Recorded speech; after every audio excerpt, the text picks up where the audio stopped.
Hi, the captain from Woodbine will now assemble the Db8 home antenna and test it. The Db8 will replace this antenna that I personally made from an internet plan. Works well, 25 channels. High def, we'll have to see how it does in comparison to the new one. And we'll see how the Db8 does in comparison to my second homemade antenna.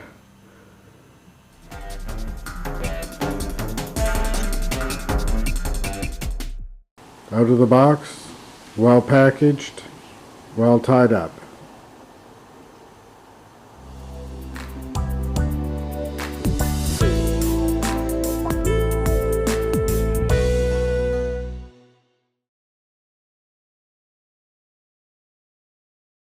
Assembly instructions and diagrams are confusing. Attached bars, what bars, it is confusing. We are figuring it out though. Back elements installed. Clamp goes on like that. Bottom of the pole holder goes straight down. So this is how it's set up. Don't install it backwards like I did the first time. All assembled. Bow ties go on like that.